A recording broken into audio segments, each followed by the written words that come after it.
Bomi didesak untuk segera menikah oleh ibunya. Bahkan, ia selalu bermimpi untuk putrinya tetap menikah. Tapi Bomi sama sekali tidak mengindahkannya dan tidak berniat untuk menikah dalam waktu dekat. Bahkan ia pun meminta semua karyawannya untuk lebih fokus bekerja dibandingkan memikirkan masalah percintaannya. Hingga ia sering tidak disukai oleh banyak karyawannya. Akas yang merupakan seorang arsitek sukses di Paris memutuskan untuk pergi ke India. Ia ingin kembali ke negara yang lama ia tinggalkan. Namun tiba-tiba tawaran datang dari seorang pengusaha besar untuk bisa bekerja dengannya sebesar 200 crore untuknya. Tapi Akas menolak karena ia tidak tertarik dengan semuanya. Prabhavati, ibu dari Bomi, terus saja mencoba mencari calon suami untuk putrinya. Tapi lagi-lagi Bomi menolaknya. Hingga seringkali pertengkaran terjadi di rumah itu. Bomi lebih memilih bekerja dan menghabiskan waktunya di kantor. Akas pun tiba di India. Ia juga langsung mengadakan pertemuan dengan beberapa pengusaha yang telah menggunakan jasanya, termasuk atasan Bomi. Ia langsung diperkenalkan kepada Bomi yang ternyata satu angkatan dengan Bomi saat berkuliah dulu. Tapi dalam pertemuan itu Bomi meninggalkan mereka karena suatu panggilan penting. Atasan Bomi menjelaskan bagaimana sikap tegas dan kerasnya Bomi. Tanpa sengaja, Akas kembali bertemu dengan Bomi. Tapi Bomi menolak ketika Akas mencoba memujinya dan menolak bantuan yang diberikan oleh Akas. Ia bahkan meninggalkan Akas begitu saja. Tapi dengan sikap kerasnya, Bomi membuat Akas lebih tertarik kepadanya. Akas mencoba mendekatinya melalui atasan Bomi hingga ia pun disetujui dan bergabung dengan perusahaan Bomi untuk mengerjakan proyek kecil. Akas yang datang bersama ragu melihat sikap keras Bomi terhadap anak buahnya. Semua karyawan Bomi sedikit terkejut ketika melihat Akas datang ke kantor mereka. Akas dengan cepat menolong Prabhavati yang hampir kejamretan.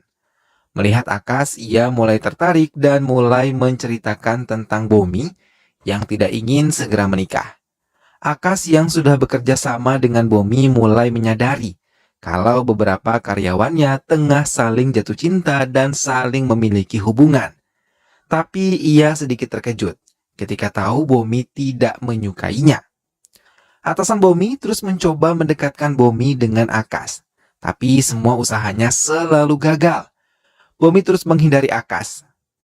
Lagi-lagi keributan kecil terjadi di kediaman Bomi. Ia terus menolak untuk menikah sesuai kemauan ibunya. Hingga kekesalannya bertambah ketika ia tiba di kantor mendapatkan komplain dari pelanggannya yang menuntut karena barang pesanannya tidak dikirim. Bomi mencoba mencari tahu alasannya, hingga ia memutuskan kerjasama dengan pelanggannya karena ia menawarkan memberikan barang baku dengan kualitas di bawah standar kualitas Bomi. Setelah melempar cek untuk mengganti kerugian pelanggannya, Bomi pergi menemui Akas yang melihat semuanya. Melihat kejadian tadi membuat Akas lebih mantap untuk mencintai Bomi dan ia yakin bisa menaklukkan hati Bomi. Kali ini Akas membuat Bomi tertarik kepadanya dengan desain dan ide yang ditampilkan oleh Akas untuk proyek yang tengah mereka kerjakan. Mereka pun berencana mengunjungi Gautam atasan Bomi untuk memperlihatkan hasil kerja Akas. Tapi di tengah perjalanan, mereka dihadang dengan mantan konsumen Bomi yang kecewa dengan keputusan Bomi yang menganggap telah menghinanya.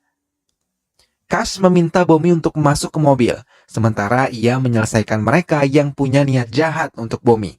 Tapi bukannya terima kasih yang didapatkan oleh Akas, Bomi malah marah kepadanya dan mengatakan ia tidak perlu melindungi Bomi dan memukuli orang lain karena dirinya. Kartik dan Bindu yang merupakan karyawan Bomi saling mencintai. Tapi keluarga Kartik ingin menikahkannya dengan keluarga kaya karena Bindu adalah anak yatim piatu. Hingga meminta bantuan pada Gautam untuk membantunya. Gautam bersedia membantunya, tapi saat Bomi datang, ia malah mengusir Bindu dan hal itu membuat Gautam kecewa. Keduanya juga diminta untuk pergi dari kediamannya. Akas memberanikan diri untuk menemui keluarga Kartik dan membantunya meyakinkan keluarganya kalau Bindu adalah gadis baik yang bisa dijadikan istri oleh Kartik. Hingga hal itu membuat Bomi merasa kagum pada Akas. Sampai akhirnya Akas bisa meyakinkan keluarga Kartik dan menerima Bindu. Akas dan Bomi kembali ke kota. Dan di tengah perjalanan, Bomi mengungkapkan kekagumannya kepada Akas dan untuk pertama kalinya ia merasakan jatuh cinta kepada sosok seorang Akas. Bomi mencoba membicarakan tentang perasaannya terhadap Akas kepada ibunya. Mendengar hal itu membuat Prabhavati merasa sangat bahagia dan meminta Bomi untuk memperkenalkannya kepada dirinya. Bahkan ia merasa gugup untuk apa yang harus ia lakukan. Prabhavati juga meminta Bomi untuk mengatakan perasaannya kepada pria yang ia sukai. Bomi pun memberanikan diri untuk mengatakan semuanya kepada Akas dan mengajaknya untuk makan malam bersama. Ia mencoba memancing Akas tentang cinta hingga ia mengatakan kalau tengah mencintai seorang gadis. Bomi benar-benar merasa cemburu dan tidak lagi membicarakannya. Hingga perdebatan pun terjadi dan dalam kesempatan itu Bomi membicarakan perasaannya kepada Akas kalau ia mencintainya. Akas terdiam dan tidak percaya dengan apa yang ia dengar. Ia juga mengatakan bagaimana dulu ia mencintai seorang pria namun kandas di tengah jalan. Tapi Bomi memutuskan untuk meninggalkan Akas karena salah paham yang terjadi di keduanya. Bomi menangis sendiri di rumahnya dan membuka kembali buku kenangan tentang pria yang dulu ia cintai. Hingga ia pun kembali mengenangnya. Tahun 2012, Bomi yang masih menjadi mahasiswa saat itu dicoba diganggu dengan mahasiswa yang menyukainya. Tapi Akas yang merupakan orang yang dulu ia cintai, tahu tentang hal itu dan langsung mendatangi mereka. Dengan caranya ia pun memberikan pelajaran hingga mereka berhenti untuk mengganggu Bomi. Melihat hal itu, Bomi mulai kagum dan mencintai Akas sejak pertama kali mencintainya. Bomi lebih mengagumi Akas saat ia bersikap baik kepadanya setiap mereka bertemu. Saat itu Bomi dan Akas berkenalan dan mengucapkan terima kasih karena Akas telah membantunya. Bomi benar-benar mengagumi Akas karena kepintarannya di kampus yang sering dipuji oleh dosen-dosen mereka. Selain itu, Akas juga merupakan mahasiswa yang aktif dalam setiap kegiatan kampusnya. Akas dan Bomi saling mengagumi satu sama lain, hingga membuat Bomi benar-benar mencintainya. Terlebih saat Akas selalu ada untuknya ketika ia diganggu beberapa mahasiswa. Teman satu kamarnya mengatakan pada Bomi untuk berani mengungkapkan perasaannya kepada Akas. Bomi merasa ragu bila ia yang harus lebih dulu untuk mengatakan semuanya. Hingga akhirnya Bomi benar-benar memberanikan diri untuk mengatakannya. Saat ia ingin menemui Akas, ia mendengar Akas mengatakan pada temannya kalau ia tidak pernah mencintai siapapun dan tidak akan mencintai siapapun. Hal itu membuat Bomi benar-benar kecewa. Bomi pun mengurungkan niatnya untuk mengatakan cintanya pada Akas hingga akhirnya mereka berpisah karena Akas pergi meninggalkan negara ini. Bomi merasa kecewa karena dirinya tidak pernah ada di dalam hati Akas padahal ia sangat mencintai Akas. Bomi menutup buku lembaran tentang Akas terdahulu sambil terus meneteskan air matanya. Bomi menceritakan apa yang terjadi kepadanya saat mengatakan cintanya kepada Akas. Prabhavati merasa kecewa atas keputusan putrinya. Ia mengungkapkan kekecewaannya kepada suaminya dan memintanya untuk bisa membantunya mencarikan pria yang tepat untuk Bomi yang semakin bertambah umurnya. Kalau ia tidak ingin kemudian hari putrinya tidak bahagia dalam menjalani pernikahannya, hingga ia tidak akan memaksa putrinya untuk segera menikah bila ia belum menginginkannya. Prabhavati terdiam, begitupun Bomi yang tidak langsung mencuri dengar pembicaraan kedua orang tuanya. Bomi memutuskan untuk pergi ke Araku menghadiri pernikahan Bindu. Ia juga mengatakan pada ibunya kalau ia setuju dengan calon pilihan ibunya. Mendengar hal itu, Prabhavati sangat bahagia. Ia berjanji akan memberikan kebahagiaan untuk Bomi. Pernikahan pun telah digelar oleh Bindu dan juga Kartik. Semua orang terpesona dengan kecantikan Bomi yang datang, bahkan mereka merasa bingung ketika Bomi benar-benar bersikap lembut pada semua karyawannya yang datang. Tiba-tiba Akas datang tapi Bomi tidak ingin menegurnya sama sekali. Akas menempati kamarnya dan menyadari kalau Bomi mengubah penampilannya. Ia kagum akan kecantikan yang dimiliki oleh Bomi. Dalam acara tersebut, Akas berkenalan dengan seorang gadis bernama Pooja. Tapi ia tidak menghiraukannya dan ia lebih memilih menghabiskan waktu dengan Bomi, namun selalu menghindarinya. Keluarga Katrik juga telah berkumpul untuk mengikuti prosesi pernikahan. Kali ini Akas terus mencoba mendekati Bomi yang benar-benar tidak ingin berbicara kepadanya. Akas mencoba menjelaskan tapi sama sekali tidak dihiraukan oleh Bomi. Semua berkumpul dengan bahagia di pernikahan Kartik dan juga Bindu. Akas yang tidak ingin kehilangan kesempatan memberikan penjelasan kepada Bomi, memberanikan diri untuk mendatangi kamar tidurnya dan berbicara saat Bomi tertidur pulas. Akas mengatakan kalau ia menyesal ketika meninggalkan Bomi saat kuliah dulu dan ingin melanjutkan hidupnya dengan Bomi saat ini. Ia benar-benar meminta maaf atas kesalahan yang pernah ia lakukan.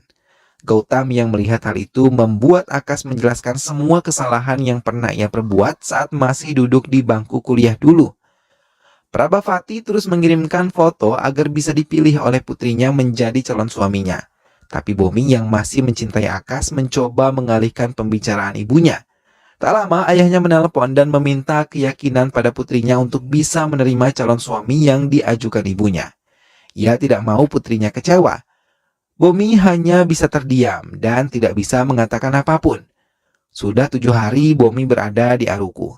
Bomi mengatakan selamat pada Akas yang telah berhasil melakukan pernikahan untuk Bindu dan juga Kartik. Mendengar hal itu, Akas menjadi kecewa terlebih ketika Bomi mengatakan ia akan menikah. Akas benar-benar tidak ingin melepaskan Bomi hingga ia memanggilnya dengan suara lantang dan membuat orang yang ada di sekitarnya terkejut. Akas meminta 5 menit waktu untuknya, tapi sama sekali tidak diindahkan oleh Bomi. Berulang kali ia mengucapkan kalau ia mencintai Bomi dan menjelaskan kesalahpahaman yang pernah terjadi di masa lalu mereka. Ia menceritakan saat ia tahu Bomi mencintai Akas dari Anjani. Hal itu membuat Akas ingin cepat kembali ke India dan menggapai cintanya yang pernah ia tinggalkan. Sebelum ia kembali, ia mencoba mencari keberadaan Bomi hingga ia mendapatkannya dari Gautam, teman kuliahnya dulu. Hingga ia pun menjalankan kerjasama. Bahkan ia sangat bahagia ketika tahu Bomi belum menikah. 5 menit telah berlalu, Bomi hanya terdiam dan mencoba menata kembali hatinya. Ia tahu Akas jujur mengatakan semuanya kepada dirinya. Hingga Akas mencoba menerima kalau Bomi telah memilih calon suami yang dipilihkan oleh ibunya. Akas pergi meninggalkan Bomi seorang diri, hingga ia menangis sendiri. Atasannya mencoba menenangkan hati Bomi, tapi ia lebih memilih kembali ke Hyderabad dan menemui calon suaminya. Perjalanan yang dilakukannya tidak seindah saat bersama Akas. Melihat kedatangannya, Prabhavati tertawa bahagia menyambutnya dan memintanya bersiap untuk menemui calonnya yang telah duduk di ruangan. Ia terkejut ketika melihat calon suaminya adalah Akas. Ia memeluk ibunya dan mengucapkan banyak terima kasih karena telah menyatukannya dengan cinta pertamanya. Prabhavati yang juga mengenal Akas sangat setuju jika Akas menjadi suami untuk putrinya. Tangis bahagia pun keluar dari kedua mata Bomi dan juga Akas. Prabhavati mencoba menceritakan apa yang ia lakukan untuk putrinya kepada suaminya. Ia mengetahui semuanya dari buku harian yang disembunyikan oleh Bomi, hingga ia meminta Akas untuk datang ke rumah mereka dan menyatukan cinta di antara keduanya. Film pun selesai. Nah sahabat, itulah tadi alur cerita dari film yang berjudul Varudu Kavalennu. Bomi dan Akas yang saling mencintai akhirnya dapat bersatu setelah sekian lama terpisah. Cinta di antara keduanya yang selama ini terpendam akhirnya dapat dipersatukan. Semoga sahabat semua terhibur setelah menyimak alur cerita film ini.